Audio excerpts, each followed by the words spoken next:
Welcome to Free ICT Tutorials Tamil Grade 9 ICT Second Term Exam Paper Discussion பகுதி 1 முதலாவது வினா. கணனியில் தரவு தகவல் என்பவற்றை நிரந்தரமாக சேமித்து வைத்து கொள்ளப்படும் சாதனம். 4 விடைகளையும் பார்க்கலாம். வெளியீட்டு சாதனம். வெளியீட்டு சாதனம் என்ன செய்யுது? எங்களுக்கு வெளியீடாக கிடைக்கின்ற அந்த தகவலை எங்களுக்கு காட்சிப்படுத்துது, தருது. 2வது தேக்கக சாதனம். சேமிப்பு என்றாலே தேக்கக சாதனங்கள் தான். அது சேமிப்பு சாதனம் என்றும் குறிப்பிடலாம், தேக்கக சாதனம் என்றும் குறிப்பிடலாம். ஸ்டோரேஜ் டிவைசஸ், ஸ்டோர் பண்ணுவதற்கு பயன்படுத்தப்படும். ஆகவே அதுதான் சரியான விடை. ஏனைய விடைகளையும் பார்க்கலாம். 3வது விடை உள்ளீட்டு சாதனம். உள்ளீட்டு சாதனம் என்ன செய்து பிள்ளைகள்? தரவுகளை உள்ளீடாக வழங்குவதற்கு பயன்படுத்தப்படுகின்ற சாதனங்கள்.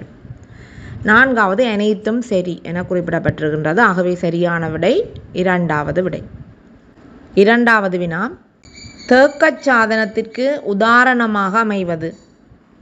தேக்கச் சாதனம் அல்லது தேக்கக சாதனம் அல்லது சேமிப்பு சாதனம், ஸ்டோரேஜ் டிவைசஸ் என்று சொன்னால் தரவுகள் மற்றும் தகவலை சேமிப்பதற்காக இது பயன்படுத்தப்படும். 1வது விடை அச்சுப்பொறி, பிரிண்டர். பிரிண்டர் என்ன செய்யுது? முறைவழியாக்கப்பட்ட தகவலை எங்களுக்கு ஒரு ஹார்ட் காப்பியாக, அதாவது ஒரு வென் நகலாக எங்களுக்கு தருது. சுட்டி, மவுஸ். இது உள்ளீடாக நாங்கள் தரவுகளை கணனிக்கு வழங்குவதற்காக பயன்படுத்தப்படும். சாவிப்பலகை, கீபோர்ட். இதுவும் கூட என்ன செய்யுதுன்னு சொன்னால் உள்ளீடாக நாங்கள் தரவுகளை கணனி தொகுதிக்குள்ளே வழங்குறதுக்கு பயன்படுத்துகிறோம். 4வது விடை வெண்வட்டு, ஹார்ட் டிஸ்க். ஹார்ட் டிஸ்க் ஒரு ஸ்டோரேஜ் டிவைஸாக இருக்குது கணனியில். 2வது வினாவுக்குரிய மிகச்சரியான விடை 4வது விடை. அடுத்த கொஷன், உள்ளீட்டு சாதனத்திற்கு உதாரணமாக அமைவது. விடைகளை பார்க்கலாம். 1வது சாவிப்பலகை, கீபோர்டு. இது ஒரு உள்ளீட்டு சாதனம். உங்களுக்கு தெரியும், எழுத்துக்கள், குறியீடுகள், இலக்கங்கள் போன்றவற்றை கணனி தொகுதிக்குள்ளே வழங்குவதற்காக, உள்ளீடு செய்வதற்காக பயன்படுத்துகின்ற ஒரு உள்ளீட்டு சாதனம். 2வது விடை தெரிவிப்பி, மொனிட்டர். மொனிட்டர் ஒரு வெளியீட்டு சாதனமாக இருக்குது. முறைவழிப்படுத்தப்பட்ட தரவுகளை, அதாவது தகவலை எங்களுக்கு திரையில் காட்சிப்படுத்துது. 3வது வெண்வட்டு, ஹார்ட் டிஸ்க். இது ஒரு ஸ்டோரேஜ் டிவைஸ், சேமிப்பு சாதனம். 4வது அச்சுப்பொறி. அச்சுப்பொறி என்ன செய்யுது? பிரிண்டர். நாங்கள் ஏற்கனவே பார்த்த நாங்கள் வெளியீடாக எங்களுக்கு தகவலை தரும், ஒரு பேப்பரில் தரும், எங்களுக்கு ஹார்ட் காப்பியாக தருது. ஆகவே உள்ளீட்டு சாதனம் எனும்போது மிகச்சரியான விடை 1வது கீபோர்ட். அடுத்த வினா, வெளியீட்டு சாதனத்திற்கு உதாரணமாக அமைவது எது? வெண்வட்டு, ஹார்ட் டிஸ்க் ஒரு ஸ்டோரேஜ் டிவைஸ். சாவிப்பலகை, கீபோர்ட் ஒரு இன்புட் டிவைஸ், உள்ளீட்டு சாதனம். தெரிவிப்பி மொனிட்டர், அது ஒரு வெளியீட்டு சாதனம். நுணுக்குப்பெண்ணி, மைக்ரோஃபோன், இதுவும் ஒரு உள்ளீட்டு சாதனம். ஆகவே 4வதுக்குரிய விடை 3வது விடை, தெரிவிப்பி, மொனிட்டர். 5வது வினா, உள்ளீட்டு சாதனமாகவும் வெளியீட்டு சாதனமாகவும் அமையும் சாதனம் எது? இதில் பிள்ளையால் ஒரு சாதனம்தான், ஒரு கருவி. அது உள்ளீட்டு சாதனமாகவும் இருக்க வேணும், வெளியீட்டு சாதனமாகவும் இருக்க வேணும். 1வது விடை தொடுதிரை, டச் ஸ்க்ரீன். இது உங்களுக்கு மிகவும் பரிச்சயமான ஒரு விடயம். ஸ்மார்ட் ஃபோனில் நீங்கள் டச் பண்ணுறீங்க. டச் பண்ணும்போது கையால் உள்ளீடு செய்கிறீங்கள், மெசேஜ் அடிக்கிறீங்கள், டைப் பண்ணுறீங்கள், குறிப்பிட்ட பட்டனை கிளிக் பண்ணுறீங்கள். ஆகவே தரவுகளை உள்ளீடாக அனுப்புகிறீங்கள். குறிப்பிட்ட ஒரு விடயத்தை டைப் பண்ணுறீங்கள், குறிப்பிட்ட ஒரு பட்டனை கிளிக் பண்ணுறீங்கள். ஆகவே அங்கே இன்புட், உள்ளீடாக வழங்கப்படுது. அப்போ இது ஒரு இன்புட் டிவைஸ்ன்றது உங்களுக்கு ஷுவராக தெரியுது. அதே நேரத்தில் நீங்கள் அந்த ஸ்மார்ட் ஃபோனில் படங்கள், பாடல்கள், வீடியோக்கள், மெசேஜஸ் எல்லாத்தையும் பார்க்குறீங்கள் அந்த திரையில். இப்போ திரையில் என்ன செய்கிறீங்க? பார்க்குறீங்களன்னு சொல்லும்போது உங்களுக்கு டிஸ்பிளே பண்ணுது அந்த திரை. ஆகவே மானிட்டருக்கு ஈக்குவலாக அது தொழிற்படுது. அப்போ மானிட்டர் என்ன டிவைஸ்? அது ஒரு வெளியீட்டு சாதனம். ஆகவே இது உள்ளீடாகவும் தரவுகளை வழங்குவதற்கு பயன்படுத்தப்படுகிறது. அதே நேரம் வெளியீடாகவும் தகவலை எங்களுக்கு வழங்குது. ஆகவே இது ஒரு உள்ளீடாகவும் வெளியீடாகவும் தொழிற்படுகின்ற ஒரு சாதனம் தொடுதிரை. அடுத்த 2வது தெரிவிப்பி. இது ஒரு வெளியீட்டு சாதனம்.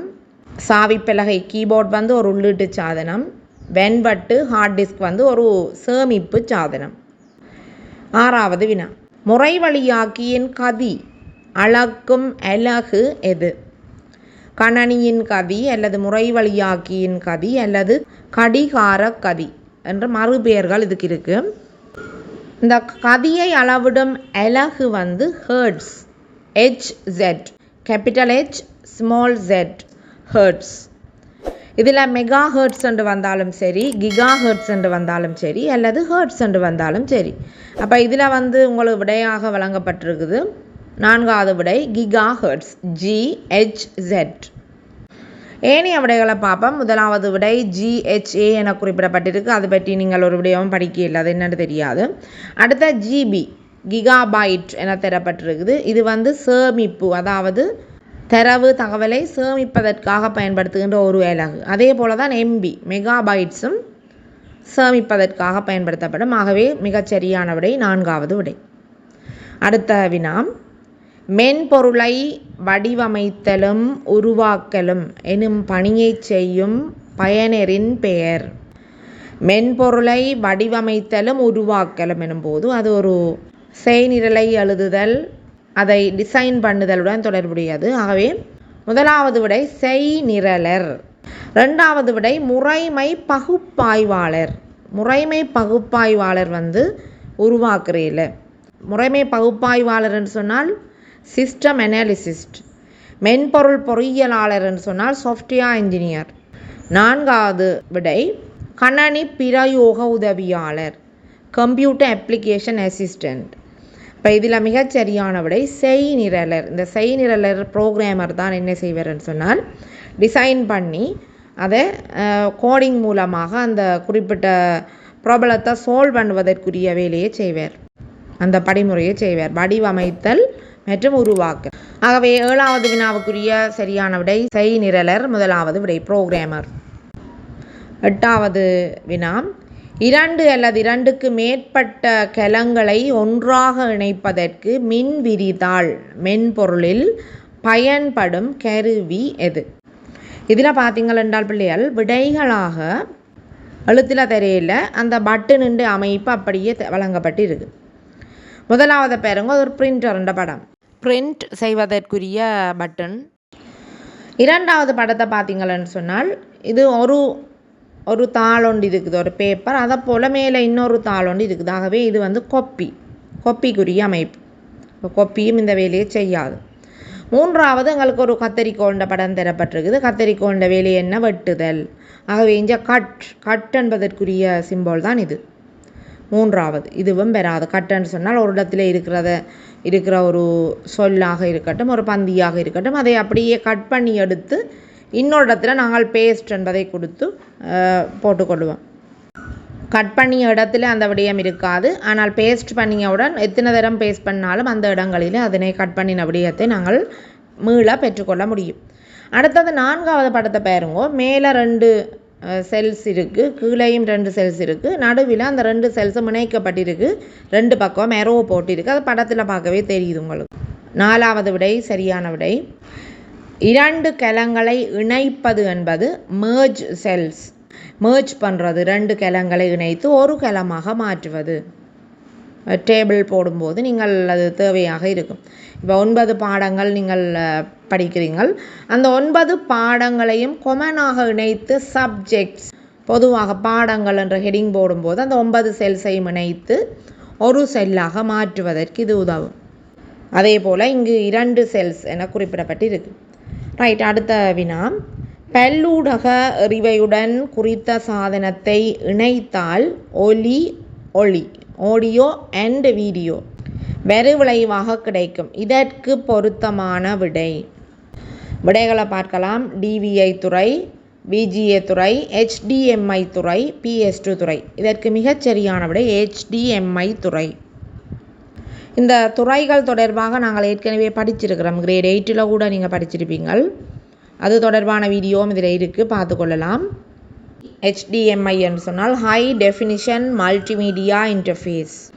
DIV துறை, VGA துறை, இது ரெண்டும் கம்ப்யூட்டர் மானிட்டரை கணனி தொகுதியுடன் இணைக்க பயன்படும். அதே போல் PS2 துறை வந்து மவுஸ் மற்றும் கீபோர்டை இணைப்பதற்கு பயன்படும். ரைட், அடுத்த வினா. அகணின்னு சொன்னால் கோ அளவு 3 எனின் அது எந்த வகை முறைவழியாக்கியை குறிக்கும்? அகணியின் அளவு 1, 2, 3 என 3 சந்தர்ப்பங்கள் இருக்குது. முதலாவது வந்து சிங்கிள் கோ, அதாவது அகணியின் அளவு கோ வந்து 1ஆக இருக்கும்போது சிங்கிள் கோ. ரெண்டாவது அகணியின் அளவு 2ஆக இருக்கும்போது டுவெல் கோ. அகணியின் அளவு 3ஆக இருக்கும்போது குவாட் கோ என்று அழைக்கப்படும். இதற்குரிய சரியான விடை முதலாவது குவாட் கோ. நான்காவதாக வழங்கப்பட்டிருக்கிற விடை GB கோ என வழங்கப்பட்டிருக்கு. அப்படி ஒன்று இல்லை, நீங்கள் படிக்கவில்லை. ரைட், அடுத்த வினா. டுவெல் கோ வகை முறைவழியாக்கிக்கு உதாரணமாக அமைவது யாது? முறைவழியாக்கியின் வகைகள் 3 படித்திருக்கிறோம் ஏற்கனவே. சிங்கிள் கோ, டுவெல் கோ, குவாட் கோ. சிங்கிள் கோரில் உள்ளடங்கிறது வந்து பென்டியம் 1, 2, 3, 4. டுவெல் கோரில் வாரது டுவெல் கோ அல்லது கோ 2 டுவோ. குவாட் கோரில் வாரது கோ i3, i5, i7, i9 போன்றவை வரும். ஆகவே இதற்கு மிகச்சரியான விடை கோ 2 டுவோ, நான்காவது விடை. அடுத்த வினா. மைய முறைவழியாக்கியை உற்பத்தி செய்யும் நிறுவனம் பின்வருவனவற்றுள் எது? Linux, AMD, Microsoft, Opera. Linux என்பது ஒரு ஆப்ரேட்டிங் சிஸ்டம், பணி செயல்முறைமை. மைக்ரோசாஃப்ட் என்பது Word, Excel, Access, PowerPoint போன்ற பிரயோக மென்பொருட்களை உற்பத்தி செய்கின்ற ஒரு நிறுவனம். நான்காவது ஒபேரா. ஒபேரா என்பது ஒரு வெப் ப்ரௌசர், வலை மேலோடி இணைய பக்கங்களை பார்வையிட பயன்படுத்துகின்ற ஒரு வெப் ப்ரௌசர். AMD என்பது மிகச்சரியான விடை. இதில் நாங்கள் பார்ப்போம் என்னென்ன நிறுவனங்கள் இந்த மைய முறைவழியாக்கியை உற்பத்தி செய்கின்றன என்பது பற்றி பார்ப்போம். மைய முறைவழியாக்கியை உற்பத்தி செய்கின்ற 3 பிரதான நிறுவனங்கள் என்னென்னு சொன்னால் ஆப்பிள் நிறுவனம் உண்டு, அடுத்த இன்டெல், அடுத்தது AMD. இந்த 3ம் தான் பிரதானமாக இருக்குது. இந்த 3ல் ஏதாவது ஒன்று வந்தால் சரியாக இருக்கும். ஆகவே இரண்டாவது விடை. அடுத்த வினா. செய்நிரல் விருத்தியின் போது பிரசினம் ஒன்றை தீர்ப்பதற்கு பயன்படுத்தும் முறை. உங்களுக்கு தெரியும், பிரசினம் ஒன்று, பிரச்சினை ஒன்றை தீர்க்க வேண்டும் என்று சொன்னால் 3 ப்ராசஸ் பயன்படுத்தப்படும். உள்ளீடு, முறைவழியாக்கம், வெளியீடு. இந்த 3ம் மாறி மாறி இந்த விடைகளில் வழங்கப்பட்டிருக்கு. இந்த ஓர்டரை பார்த்தீங்கள் என்றால் உள்ளீடு, கணனி தொகுதிக்குள்ளே உள்ளீடு வழங்கப்படுது. உள்ளீட்டு கருவிகள் மூலமாக அவை முறைவழியாக்கப்படுது. மைய முறைவழியாக்க அலகில் இறுதியாக வெளியீட்டு கருவி மூலம் எங்களுக்கு அந்த வெளியீடு பெறப்படுது. இரண்டாவது விடை. 14வது வினா. அச்சுப்பொறியை பிரிண்டர் கணனியுடன் இணைக்க பயன்படுத்தும் துறை எது? அச்சுப்பொறியை வந்து 2 துறைகள் மூலமாகத்தான் கணனியில் இணைத்து கொள்ள முடியும். ஒன்று பேரலல் போர்ட், அது ஆரம்ப காலத்தில் பயன்படுத்தப்பட்டது பேரலல் போர்ட். தற்போதைய கணனிகளில் பயன்படுத்தப்படுகிறது USB துறை. இதில் முதலாவது விடை USB துறை. DVI துறை வராது, VGA துறை வராது, RJ45 துறை வராது. இது நெட்வொர்க்கோட தொடர்புடையது, இந்த RJ45 துறை. ஆகவே இதில் விடையாக வர வேண்டியது 2 துறைகள். ஒன்று USB துறை என்று வந்தால் சரி, அல்லது பேரலல் போர்ட் சமாந்தர துறை என்று வந்தால் சரி. அடுத்த வினா. கணனியை வலை அமைப்பாக்குவதற்கு படத்தில் காணப்படும் துறையின் பெயர் யாது? கம்ப்யூட்டர் நெட்வொர்க்கோட தொடர்புடைய துறை எதென்று கேட்கப்பட்டிருக்கு. கம்ப்யூட்டர் நெட்வொர்க்கோட தொடர்புடைய துறை ஒன்று தான் இருக்குது, RJ45 துறை. அதனுடைய அமைப்பு முதலாவது அமைப்பு. இந்த துறைகள் பற்றி நாங்கள் ஏற்கனவே ஒரு வீடியோவில் தெளிவாக படிச்சிருக்கிறோம். அந்த வீடியோவை நீங்கள் பார்க்கும்போது இந்த துறைகள் பற்றின தெளிவான அறிவை பெற்றுக்கொள்ள முடியும். இதில் இரண்டாவது விடை வந்து USB துறையினுடைய அமைப்பு வழங்கப்பட்டிருக்கு. இது கணனி வலையமைப்பில் நெட்வொர்க்கில் பயன்படுத்துவது இல்லை. மூன்றாவது அமைப்பு வந்து இது டிவிஐ துறை, டிஜிட்டல் விஷுவல் இன்டர்ஃபேஸ், இதுவும் வராது. நான்காவது விடை HDMI துறை. 15வது வினாவுக்குரிய விடை முதலாவது விடை.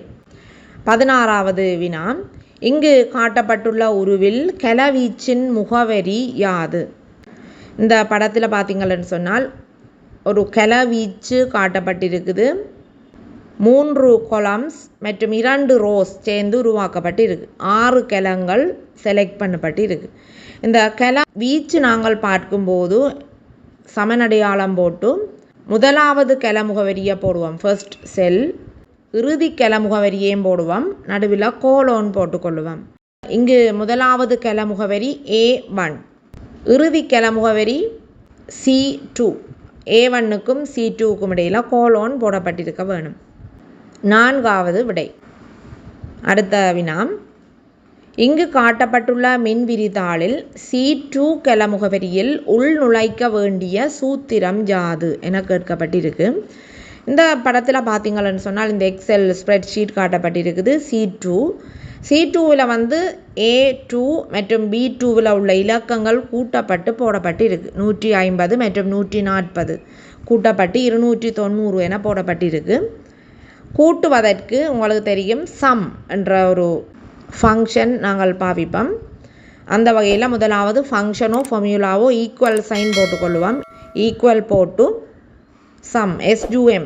அந்த சம் என்பது கேபிட்டலாகவும் இருக்கலாம், ஸ்மாலாகவும் இருக்கலாம். A2 மற்றும் B2க்கு இருக்கிற இலக்கங்களை தான் கூட்ட போகிறோம். ஆகவே A2, B2 என்றும் போடலாம். இங்கு கொமா போட்டு ஒரு ஆன்சரும் வழங்கவில்லை. ஆகவே கோலோன் போட்டு தான் வழங்கப்பட்டிருக்கு, ஆரம்ப கலம் மற்றும் இறுதி கலம் என. ஆகவே நாங்கள் ஈக்குவல் சைன் போட்டு சம் ப்ராக்கெட்டுக்குள்ளே A2 மற்றும் B2 நடுவில் கோலோன். இந்த ஃபங்க்ஷனில் வந்து ப்ளஸ் அடையாளம் நாங்கள் பாவிக்கிறீங்களே. ஆகவே 4வது விடை வராது. சரியான விடை முதலாவது விடை. மிகுதி வினாக்களை அடுத்த காணொளியில் பார்க்கலாம். நன்றி.